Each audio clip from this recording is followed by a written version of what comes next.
Pues como acabamos de leer este versículo, en esta profecía, en este mensaje que Malaquías está dando al pueblo de Judá, vamos a ver qué es lo que Dios le está tratando de decir a su pueblo por medio de este mensajero. Malaquías quiere decir mensajero o mi mensajero para Dios. Dios le llama mi mensajero. Malaquías en hebreo es malaquí, que quiere decir mensajero. Por tanto, Malaquías es un profeta, un mensajero de Dios. Amén. Este siervo de Dios, este profeta, sirvió aproximadamente del año 430 antes de Cristo. En esa época, donde la ciudad de Jerusalén había sido reconstruida desde hacía casi un siglo. Esa ciudad ya iba a cumplir casi el siglo de haber sido reconstruida, pero el pueblo se había enfriado y vuelto negligente en la adoración a Dios. Este templo había sido reconstruido en el siglo 516, o en el año 516 antes de Cristo, donde el sacerdote Esdras había llevado a cabo un gran avivamiento. Cuando Nehemías llegó a reconstruir la ciudad, y entonces el sacerdote Esdras era el que estaba ministrando en el templo, y él fue el que llevó todo ese avivamiento con los levitas y todo eso. Pero ya en los tiempos de Malaquías, muchos años después de la muerte de Esdras, el sacerdocio estaba en decadencia. Ya se había ido para abajo. Todo lo que Esdras había plantado, todo lo que él había llevado a ese lugar, ya estaba en decadencia.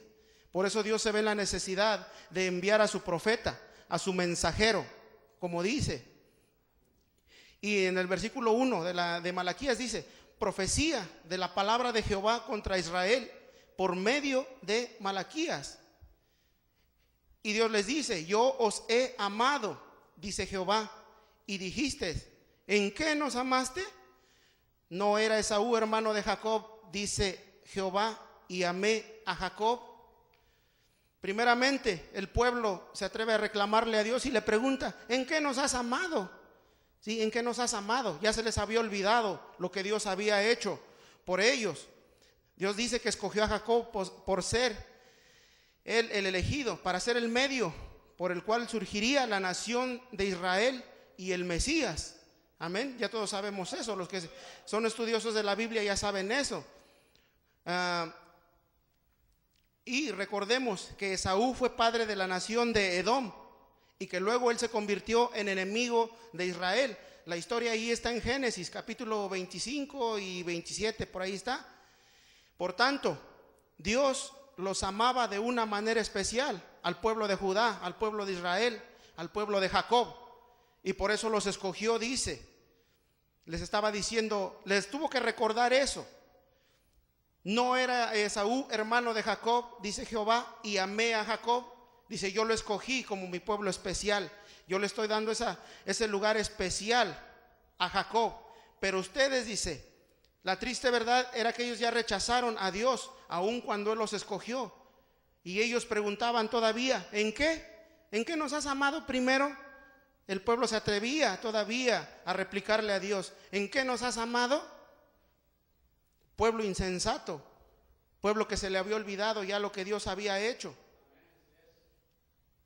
Y por tanto, en el versículo 6, pregunta, una vez más pregunta a Dios: el hijo honra al padre y el siervo a su señor. Si pues yo soy padre, dice, ¿dónde está mi honra?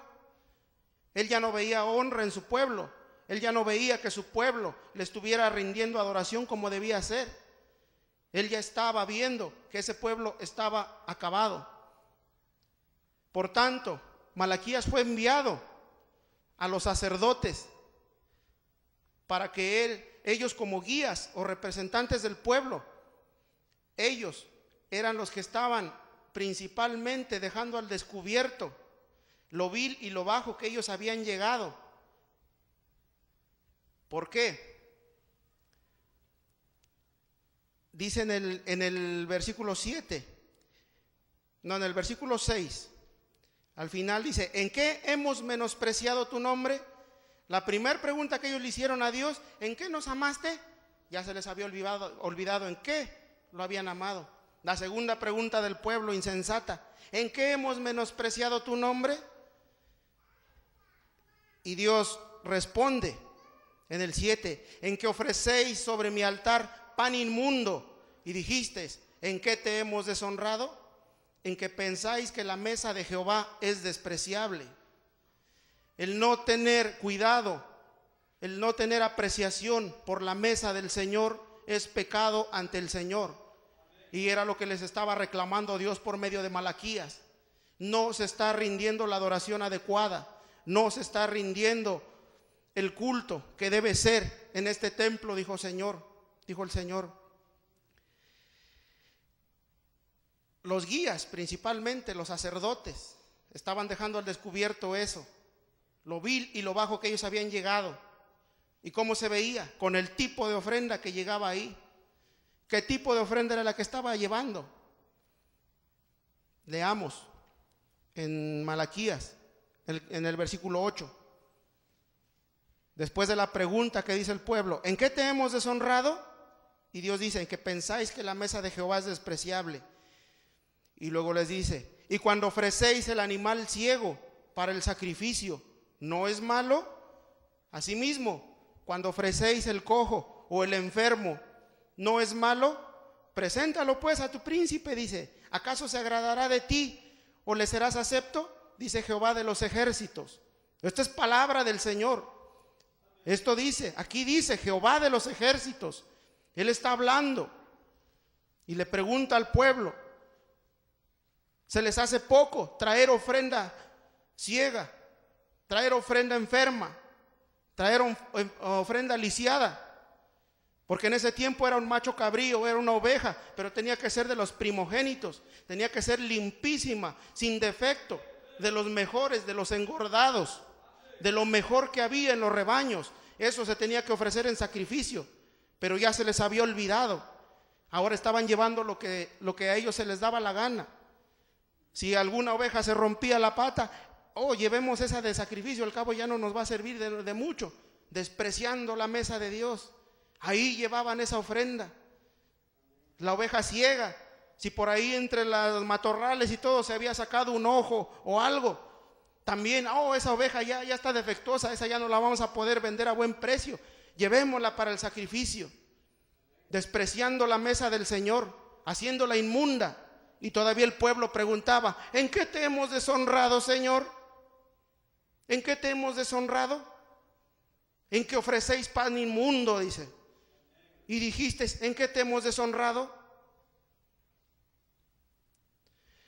Ellos, los sacerdotes, los guías, eran los cojos, los ciegos, los enfermos, porque no podían entender lo que hacían debido a la miopía de su propia manera de ver y de juzgar. Por eso no podían ver, estaban miopes, estaban vendados. ¿Por qué? Por su propia manera de ver y de juzgar las cosas.